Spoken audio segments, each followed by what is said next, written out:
예, 하나님께 감사를 드립니다. 우리 각 사람은 다 다릅니다. 하나 되게 하시는 성령 하나님의 역사로 인하여서 성결은 하나입니다 라고 이야기를 하고 있지만 꼭 찍어내듯이 만들어진 신앙, 그것은 아닙니다. 미국 본부교회 가서도 오레곤 포틀랜드 사람들은 찬송 부를 때 이러고 부르거든요.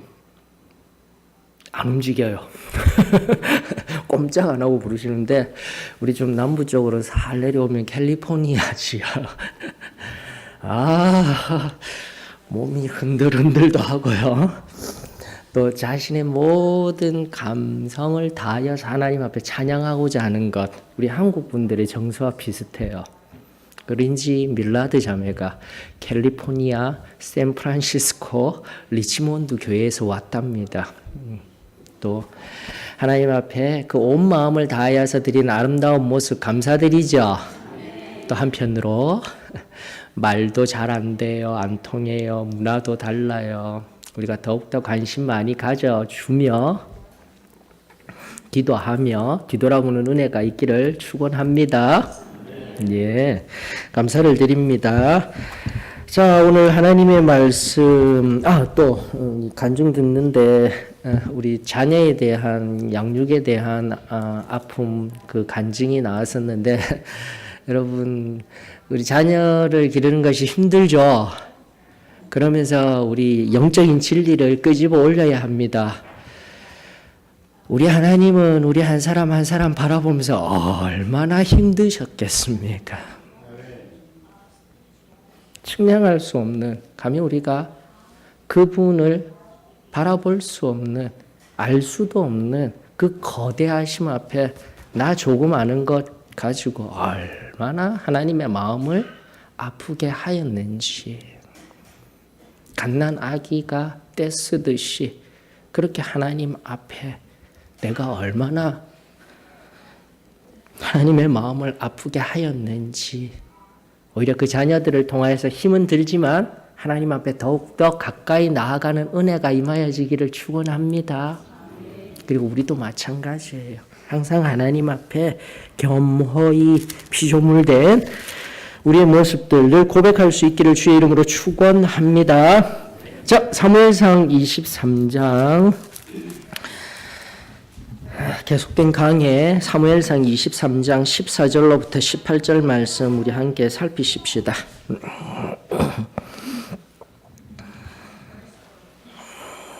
자, 사무엘상 23장 14절로부터 18절까지의 말씀입니다. 자, 우리 함께 교독하면서 하나님 앞에 말씀 올려드립니다. 다윗이 광야의 요새에도 있었고 또 십광야 산골에도 머물렀으므로 사울이 매일 찾되 하나님이 그를 그의 손에 넘기지 아니하시니라.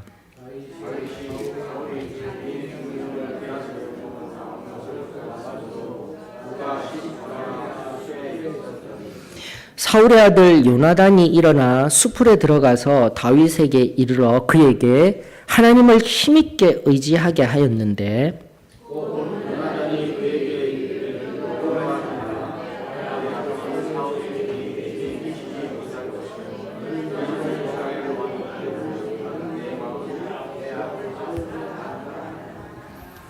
다 같이요. 두 사람이 여호와 앞에서 언약하고 다윗은 수풀에 머물고 요나단은 자기 집으로 돌아가니라. 아멘.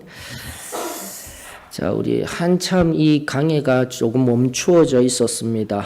그래서 잠깐 앞전 맥락 속에 있었던 하나님의 말씀을 살펴보게 되면 다윗이 그일라 백성들을 구원하였건만 사울이 그일라 지경에 다윗을 잡기 위하여서 나오는 것도 다윗에게 있어서는 서글프고 아픈 현실이지만 성경은 말하길 그일라 사람들이 그 사울 앞에 자신을 구원하여 준 다윗과 그의 일행들을 내어줄 것이다 라는 하나님의 말씀을 들었어요. 아픈 상황입니다. 참으로 힘든 상황입니다. 내 권리를 주장하고 싶은 상황입니다. 그러나 다윗은 다 내려놓는 거예요. 다시 한번 우리 성결, 완전 성화의 성결의 모습인 내 권리를 주장하고 싶고 합당한 내 이야기를 하고 싶을 바로 그때에 우리 주님께서 십자가 지셨음을 기억하며 다시 한 번 더 생명까지도 비워내셨던 그 놀라운 희생의 사랑을 기억하며 내가 한 발 물러서게 되었을 때에 왕으로서 이스라엘을 회복시킬, 이스라엘을 통하여서 하나님의 마음을 기쁘게 할 진정한 왕으로서의 놀라운 부르심이 다윗에게 임하게 되는 거예요. 사랑하는 성도 여러분, 오늘날 교리적인 내가 성결함 받았습니다. 그 비고빈 자리에 성령으로 충만합니다. 입술의 고백뿐만이 아닌 다시 한 번 더 내 삶이 매 순간순간 그러한 은혜가 있기를 원합니다. 그러면서 앞선 맥락의 말씀과 지금의 말씀을 깊이 묵상하는데 예죠. 우리 앞선 어머니 아버지들의 귀한 간증들 제게 주마등과 같이 스쳐 지나가더라고요. 사업하시던 우리 한 아버님은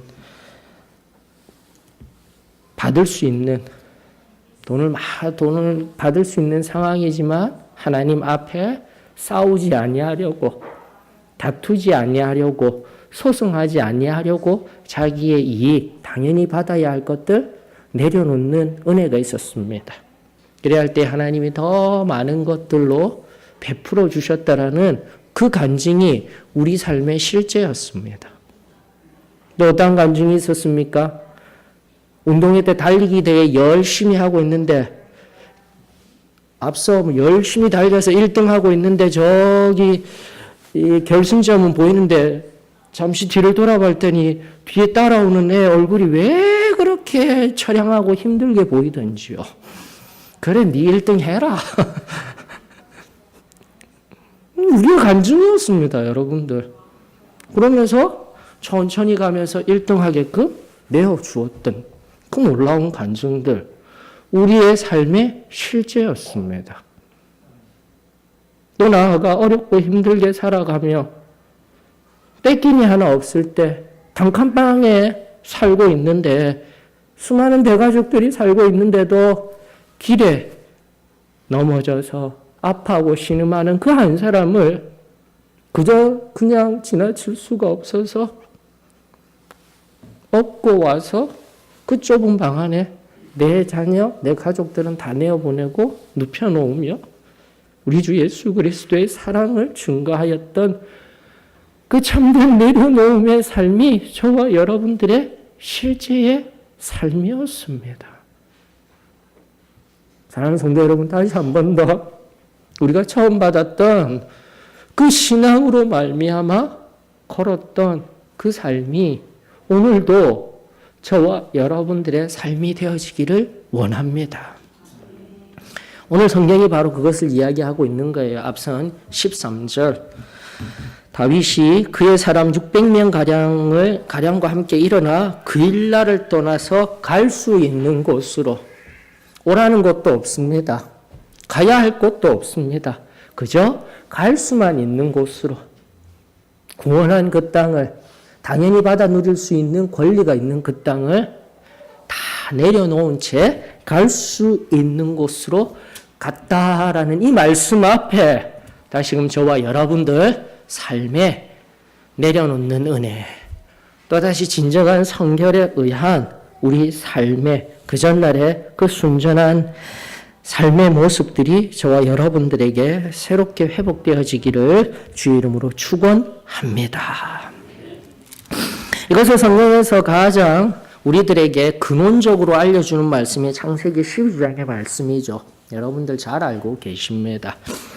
창세기 12장에 보게 되면 고대, 바로 지금으로부터 약 4천여년 전, BC 2000여 년 전에 아브라함이 살고 있던 그 시대에, 고대의 메소포타미아라는 4대 문명 중에 하나인 그곳 갈대아 우르라는 곳에서 우상을 만들고 섬기며 살아가던 데라 곧 아브라함의 아버지 그 집안에서 다시 한 번 더 우상은 살아있는 것이 아닙니다. 하나님을 통하여서 깨닫고 난 연후 그 모든 것을 다 내어버리고 하나님의 말씀에 순종하는 장면이 바로 창세기 12장 1절 우리가 잘 아는 말씀이죠.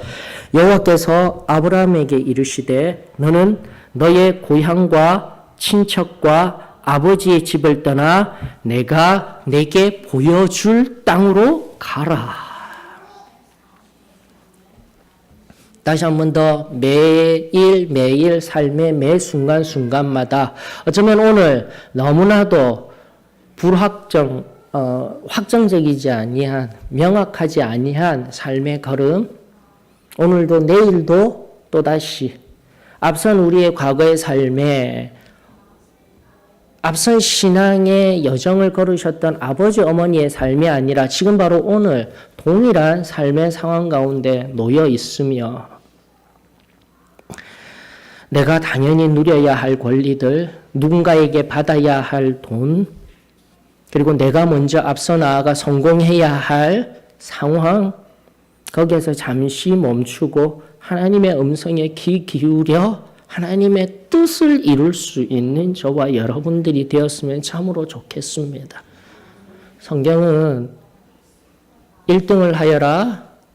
성경은 그 당연한 합당한 권리를 바꿔라가 아니라 오늘 본문의 말씀들 하나하나를 살펴보게 되면 알 수 없지만 불명확하지만 나의 유익을 내려놓을 수밖에 없는 포기하고 나의 평화를 얻는 상황이 될지라도 하나님의 음성에 귀 기울이며 하나님의 뜻에 합당한 걸음을 걷겠습니다. 그 믿음이 오늘 저와 여러분들에게 또다시 이 말씀을 통하여서 특별하게 임하고 붙들 한 영혼 위에 내가 내게 줄 땅, 특정한 땅이 아니라 그저 밟고 나아가야 할 땅, 또 오늘 본문 속에 등장하는 그냥 갈 수 있는 곳으로 나아갈 때에 하나님께서 친히 나타나 말씀하시고 가나안 땅, 성경의 5절 하반절에 보니까 떠나서 마침내 가나안 땅으로 들어갔더라. 그냥 정처 없이 걸었던 그 땅 이름이 가나안이었으며 바로 그때의 7절 여호와께서 아브라함에게 나타나 이르시되 내가 이 땅을 내 자손에게 주리라. 우리가 말씀을 안다 하면서도 내 삶에는 적용을 못하고 있어요. 특별히 저도 마찬가지입니다. 저도 전략이 나와야 돼요. 계획이 있어야 돼요. 또다시 앞이 보여야 내 걸음을 내딛는 못난 습관을 가진 자입니다. 그러나 하나님 앞에 다시 한 번 더 내려놓으며 하나님의 세밀한 영적인 인도함을 경험하며 나아가는 은혜가 내 안에 가장 귀한 은혜입니다. 고백할 수 있기를 원합니다. 다시 한 번 더 저와 여러분들에게 전날 뚜렷이 함께하여 주셨던 성령 하나님의 그 세밀한 음성이 오늘 또 말씀을 통하여서 내 삶 가운데 온전히 이루어지며 그 하나님과의 동행함 속에서 참된 평안이 이루어지는 저와 여러분이 되었으면 참으로 좋겠습니다. 이렇게 말씀을 통하여서 말씀이 흘러가고 있을 때는 잠도 옵니다. 지금은 잠도 옵니다. 잘 들려지지도 않습니다. 목사님 말씀이 너무나 어려운 것 같습니다. 근데 찬양 2개 소개시켜 드릴게요. 다 부를 수는 없어도 여러분들 우리 가스펠 찬송에 보면은 이런 찬양이 있습니다. 주님 말씀하시면 내가 나가리다. 주님 뜻이 아니면 내가 멈춰서리다. 여기까지만. 그 찬양이 또 지금 나의 불명확한 삶에 힘이 되어지기를 원합니다. 그것도 힘들어요. 이것도 저것도 안 들려요. 그러면 이 찬양을 부르면 되는 거예요. 주님 내가 여기 있사오니 나를 써 주소서. 하나님이 처음 불러주셨던 그 마음 하나만 가지고 하나님 나 여기 있습니다. 하나님 말씀만 하여 주시옵소서. 내가 나아가겠습니다. 이것저것 다 내려놓으며 그 단순한 신앙으로 다시 한 번 더 새롭게 세상 한가운데 아둔한 자리이지만 세상은 우리를 아둔하다 하지만 하나님께서 다시 한 번 더 지혜롭게 하시며 연약한 자리에 있지만 우리 하나님이 붙들어 주셔서 강건한 자리에서 새롭게 하여 주시는 그 은혜가 저와 여러분들에게 임하여지기를 주의 이름으로 축원합니다. 자, 그런데 여러분들 보셔요. 앞서도 앞이 보이지 아니하고 내 상황 속에서 나의 명확한 생각으로 유익을 얻고 또 이렇게 해야만 되는 이런 상황 앞에서 여러분 조금 더 확장을 해서 살펴보십시다. 제가 그냥 커다란 얘기는 오늘 하지는 않을 겁니다. 그러나 저 개인적으로 바라보는 한 신학자에 의하여서 그리고 종종 한 번씩 소개시켜 드립니다. 우리는 오늘날 이런 복잡다단한 그리고 어두워져가는 시대상 앞에서요. 한 손에는 하나님의 말씀을 들고 기도해야 합니다. 그리고 우리 또 한 손에는 무엇을 들어야 되죠? 세상을 바라보는 신문을 들고 세상에 지혜가 있어야 합니다. 자, 이런 세상에 있으나 세상에 속한 자는 아닐지라도 세상이라는 삶에 살아갈 때에 세상 거는 몰라도 돼. 오직 기도와 말씀으로 살아가면 돼. 그러다 보면 우리가 오늘 잠깐 다룰 사이비 종말론, 시한부 종말론, 오늘 우리의 삶에 조금씩 우리들에게 또다시 접근하고 있는 사단의 괴계입니다. 여러분들 바로 아셔야 돼요. 철저히 그들은 하나님의 말씀, 그것도 계시록이라든지 다니엘서라든지 선지서라든지 우리가 잘 알지 못하는 말씀들을 가지고 나와 이제 곧 세상은 멸망합니다. 여러분들, 그러므로 세상에 마음 두지 마셔요. 그래서 가지고 계신 것 저희 교회에 잠시 놔두고 가십시오. 그리고 새로운 세상이 오게 되면 제가 다시 돌려드릴게요. 근데 잘 넘어가요. 오늘날 세상 속에서. 이것이 바로 세상을 바르게 판단하지 못함으로 말미암아 아둔한 사람들만 그렇게 행하는 것이 아니라 배웠다라는 사람, 소위 배웠다라는 사람, 교양 있는 사람, 박사 이런 사람들도 아무렇게나 지금 이단과 사이비라고 말하고 있는 오늘날 어두움의 영역에 그저 세상 속에 있는 사탄의 어두움이 있습니다. 이렇게 끝나는 것이 아니라 실제 우리의 삶 속에 녹아져 있는 세상의 유혹들이 있습니다. 제가 어떻게 알았냐고요? 왜 지금 이런 이야기들을 하냐고요? 오히려 똑똑한 우리 청년이 그 위험과 경고를 알려주더라고요. 포럼 속에. 오히려 그 똑똑한 젊은이들이 쓸데없이 바로 이러한 사상에 많이 들어가고 있는 것이 현실입니다. 그래서 큰 이야기들은 해드리지 아니할 것입니다. 다만 시대가 점점 더 어두워져 갈 때에 뚜렷한 하나님의 입각한 우리 어머니 아버지들 아침에도 잠깐 아픈 마음으로 기도하여야 합니다 하였지만 오늘날 정말 우리의 자녀들을 위하여서 다음 세대들을 위하여서 조금만 더 우리의 자녀들 죄송합니다. 영적 분별력이 약하여져 있는 이 자녀들을 위하여서 기도해야 합니다. 눈물로 저들을 향한 간절한 중보가 저는 우리 교회로부터 시작할 수 있기를 원합니다.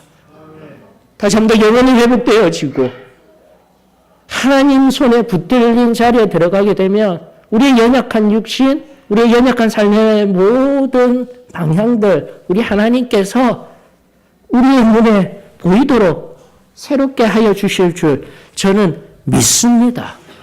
다시 한 번 더 근원적인 오늘 이 말씀과 연합하여서 다윗의 걸음과 같이 확실한 내가 거할 공간, 확실한 내 요새, 나를 오라 하는 곳 없어요. 창세기 22장 1절에 아브라함과 같이 우리 믿음의 조상과 같이 확실하게 여기로 와라 하는 그 하나님의 말씀, 불확실한 시대성 속에서 저와 여러분들 확실한 하나님의 말씀을 꼭 붙들며 그분의 음성대로 한 걸음 한 걸음 내디디며 온전한 진리 가운데에서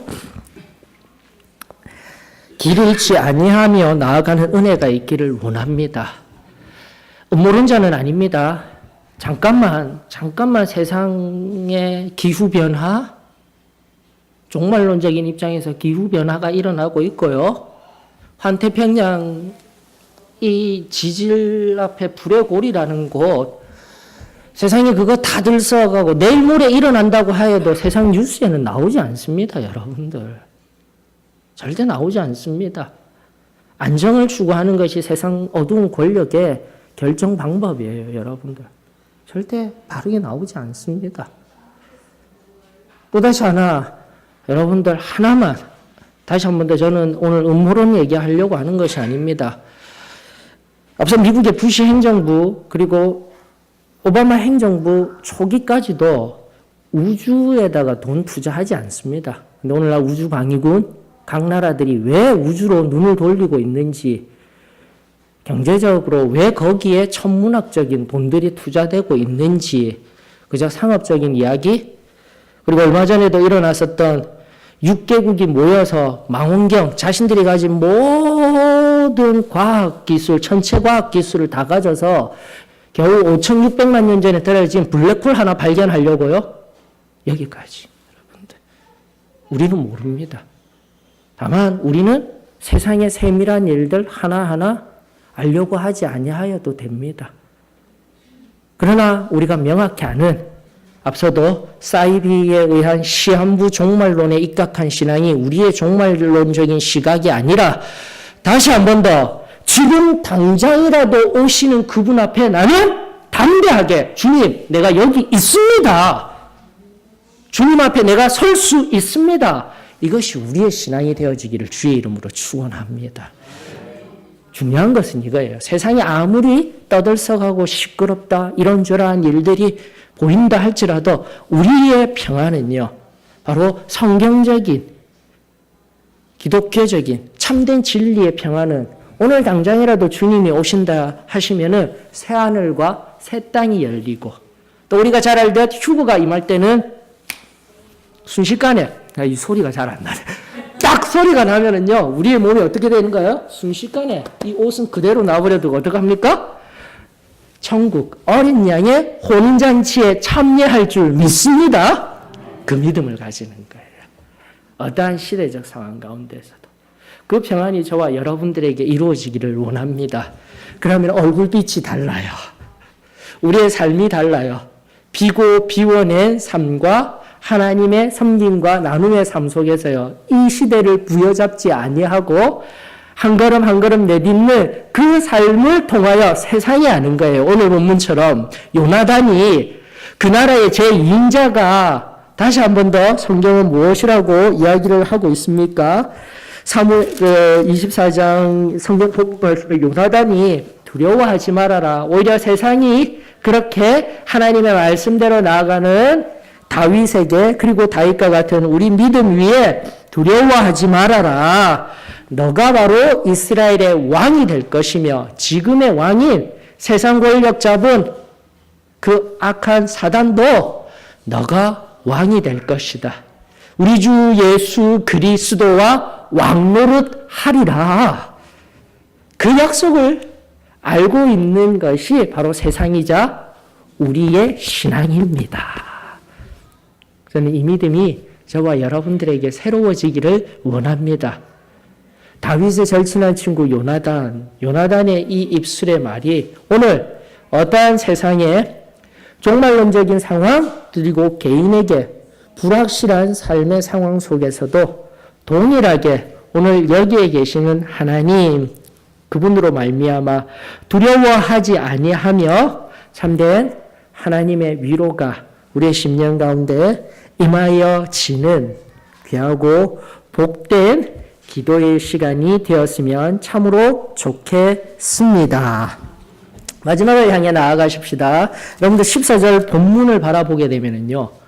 14절에 보게 되면 결국 이 다윗이 13절에서 갈 수 있는 곳으로 갔더니 하였는데 14절은 바로 이 본문을 이야기하면서 앞서 요나단과의 언약 관계가 이중적으로 표현되면서 중요한 한 절로서 우리들에게 제공하는 바로 그 절이 14절이에요, 여러분들. 앞선 맥락과 뒤에 이 요나단과 다윗의 언약의 에피소드를 통하여서 14절에 집중하도록 만드는 거예요. 그럼 14절이 무엇이라고 이야기를 하고 있습니까? 다윗이 광야의 요새에도 있었고 또 sik광야 산골에도 머물렀으므로 사울이 매일 찾고 있습니다. 그러나 하나님이 그를 그의 손에 넘기지 아니하시니라. 이 말씀을 여러분들 꼭 붙들어야 돼요. 우리 모두가 붙들어야 돼요. 무슨 의미입니까? 다윗이 앞선 13절과 함께 갈 곳 없는, 정해놓은 곳도 없는, 막상 600명의 사람들과 함께 나왔지만 가봤던 곳이 광야의 요새라고 하였습니다. 요새, 든든한 곳이에요. 즉 이 요새라는 의미는 산 높은 지역에 있는 적을 막아내기에 중요한 요충지라는 히브리어적인 뜻이 있습니다.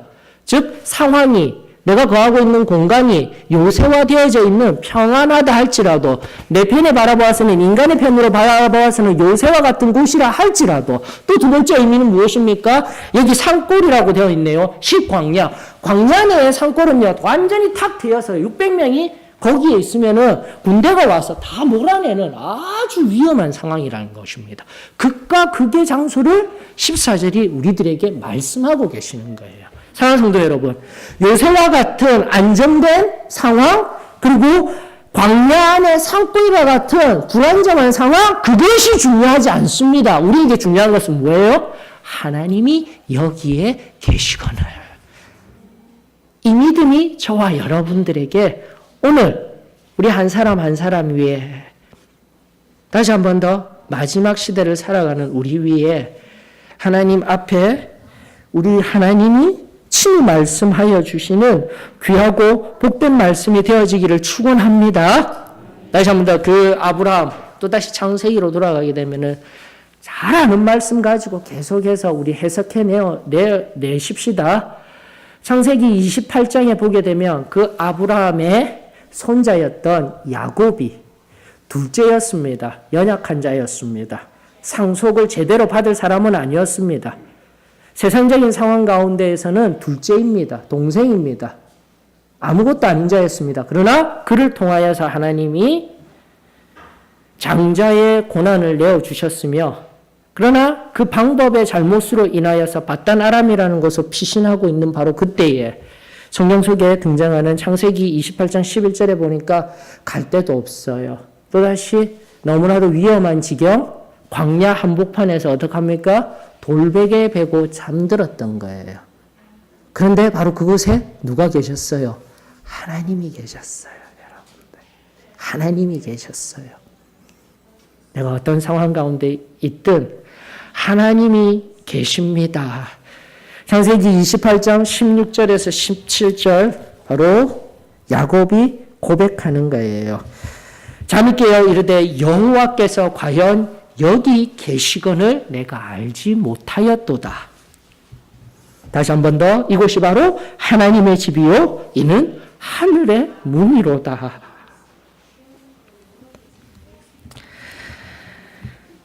오늘 영적으로 마지막 때를 살아가고 있는 저와 여러분들에게 바로 이 야곱의 고백이 매 삶의 순간순간마다 고백되어지기를 원합니다.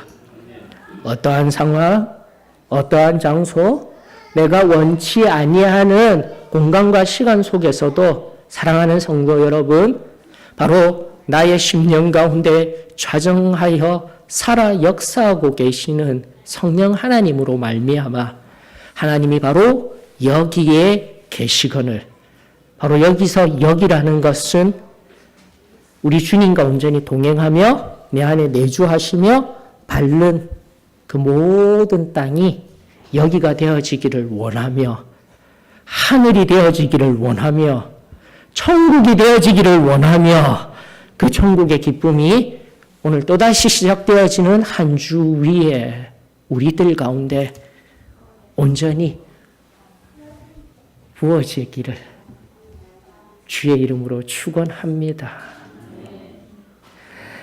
시편 23편의 내용이 또다시 우리들의 마음 가운데 떠올라집니다. 여호와는 나의 목자시니 여기까지 아시죠? 근데 저는 5절 6절이 더 좋아요. 한 번씩 얘기하잖아요. 시편 23편 1절로부터 여호와는 나의 목자시니 내게 부족함이 없도다. 그 말씀도 너무 귀하지만 5절 6절 여러분들에게 또다시 한 주를 살아내는 천국의 기쁨의 힘이 되어지기를 원합니다. 어떠한 상황 속에서도 우리 주님은 이렇게 말씀하여 주십니다. 주께서 내 원수의 목전에서 내게 상을 차려주시고 기름을 내 머리에 부으셨으니 내 잔이 넘치나이다. 내 평생에 선하신가 인자하시니 반드시 나를 따르리니 내가 여호와의 집에 영원히 살리로다. 여호와의 집, 바로 성령 하나님이 내주하고 계신 저와 여러분들입니다. 바로 그 주님과 동행하며 밟는 곳곳마다 여호와의 집, 여호와의 놀라운 승리를, 우리 주님의 놀라운 은혜를 선포하며 그렇게 한 주를 승리하는 저와 여러분들이 되어지기를 주의 이름으로 축원합니다. 338장입니다. 338장 부르시면서 그럼에도 불구하고 이 은혜가 내게 부족하다 여기며 다시 한 번 더 깊은 자리로 나아가시기를 원하십니까? 나와 엎드릴 때에 우리 주님이 선물과 같이 놀라운 은혜로 가득 채워주실 줄 믿습니다. 338장 부르시면서 깊은 또 기도와 은혜의 자리로 나아가십시다.